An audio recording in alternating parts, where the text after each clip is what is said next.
Hello friends, welcome back to my channel. আজি এইটো video' মই সেইবোৰ ল'ৰা ছোৱালীৰ কাৰণে বনাই আছোঁ যিবোৰ নতুন কম্পিউটাৰ শিকি আছে। আৰু এইটো ভিডিঅ'ত মই দেখাব বিচাৰিছোঁ যে আমি যিবোৰ মাইক্ৰ'ছফ্ট ৱাৰ্ড, পাৱাৰ পইণ্ট, এক্সেলত যিবোৰ ফাইল বনাওঁ সেই ফাইলবোৰত আমি পাছৱৰ্ড কেনেকৈ দি ছেভ কৰিব পাৰোঁ। আৰু পাছৱৰ্ড দিয়া মানে আমাৰ ফাইলটো য'তেই থাকক এটা সিক্ৰেট থাকে ফাইলটো, সেইকাৰণে পাছৱৰ্ড আমাৰ সদায় ইউজ কৰিব লাগে। বলক ভিডিঅ'খন আৰম্ভ কৰোঁ। সো গাইজ, মই মাইক্ৰ'ছফ্ট ৱাৰ্ড অপেন কৰিলোঁ।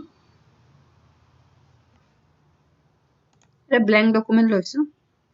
ধৰি লওক কিবা এটা লিখিলোঁ।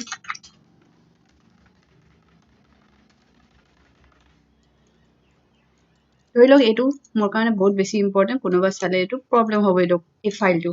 তেতিয়া মই কি কৰিম, এইটো পাছৱৰ্ড দি ছেভ কৰিম যাতে ফাইলটো সিক্ৰেট থাকে। তো পাছৱৰ্ড দি ছেভ কৰিবৰ কাৰণে ফাইলত যাব, ছেভ এছত ক্লিক কৰিব। আপোনাৰ য'ত ছেভ কৰিব লাগে লোকেশ্যনটো চুজ কৰিব। ধৰি লওক মই ডেস্কটপত ছেভ কৰিব লাগে, তো ডেস্কটপৰ লোকেশ্যনটো চুজ কৰিলোঁ। ফাইলৰ নাম এটা দিব লাগে, তো ফাইলৰ নাম এটা দিলোঁ মই। তাৰপিছত এই টুলছ মেনু য'ত লিখা আছে এই টুলছ মেনুত ক্লিক কৰিব, জেনেৰেল অপশ্যনত ক্লিক কৰিব। ইয়াত আপুনি পাছৱৰ্ডটো ছেট কৰিব, যি পাছৱৰ্ড আপুনি দিব বিচাৰিছে। মই কিবা এটা পাছৱৰ্ড দিলোঁ, অ'কে কৰিলোঁ। ৰিএণ্টাৰ পাছৱৰ্ড, আকৌ চেম পাছৱৰ্ডটো দি দিব। তাৰপিছত অ'কে কৰি দিয়ক।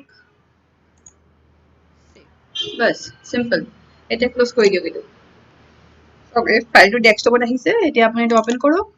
ওপেন কৰিলে পাছৱৰ্ড বিচাৰিব। পাছৱৰ্ড বিচাৰিছে, পাছৱৰ্ড দিলেহে আপোনাৰ ফাইলটো ওপেন হ'ব। এনেকৈ আমি মাইক্ৰ'ছফ্ট ৱাৰ্ডত পাছৱৰ্ড দি ছেভ কৰিব পাৰোঁ। ঠিক ইয়াত যেনেকৈ আমি ছেভ কৰিছোঁ দিছোঁ, ঠিক তেনেকৈ আমাৰ পাৱাৰ পইণ্টত আৰু এক্সেলতো ছেম প্ৰচেছতে আমি পাছৱৰ্ড দি ফাইলকেইটাক ছেভ কৰি থৈ দিব পাৰোঁ। যেনেকৈ মই পাৱাৰ পইণ্টত এটা প্ৰেজেণ্টেশ্যন ওপেন কৰিছোঁ, সেইটো পাছৱৰ্ড দি ছেভ কৰিব লাগে। তো ছেম প্ৰচেছ, ছেভ এছত যাব। ক'ত আপোনাৰ ছেভ কৰিব লাগে, ডি ড্ৰাইভ, ই ড্ৰাইভ, ডেস্কটপ, যদি ছেভ কৰিব লাগে লোকেশ্যন চুজ কৰিব। তাৰপিছত টুলছ মেনুত যাব, ছেম প্ৰচেছ, জেনেৰেল অপশ্যনত গৈ ইয়াৰ পৰা আপোনাৰ পাছৱৰ্ডটো ছেট কৰিব লাগিব। ঠিক তেনেকৈ এক্সেলতো ছেম প্ৰচেছ। যদি মই এক্সেল ওপেন কৰি আপোনাক দেখাওঁ, মই এক্সেল ওপেন কৰিলোঁ, এক্সেলৰ ফাইল এটা। এইটোক মই পাছৱৰ্ড দি ছেভ কৰিব লাগে। আকৌ ছেম প্ৰচেছ, ফাইলত যাব, ছেভ এছত ক্লিক কৰিব বা কণ্ট্ৰল এছ কৰিলেও হ'ব। যদি আপোনাৰ ছেভ কৰিব লাগে লোকেশ্যন চুজ কৰিব, ফাইল নেম এটা ছেট কৰিব, আৰু টুলছ মেনুত গৈ জেনেৰেল অপশ্যনত গৈ আপুনি যি পাছৱৰ্ড দিব বিচাৰিছে এইটো পাছৱৰ্ড দি অ'কে কৰি ৰিএণ্টাৰ ছেম পাছৱৰ্ড আকৌ দিব। Okay, simple. এতিয়া মই এটা ক্লোজ কৰি দিছোঁ ইয়াৰ পৰা। এতিয়া যদি মই এতিয়া ওপেন কৰোঁ ফাইলখন, চাবলৈ পাছৱৰ্ড বিচাৰি আছে।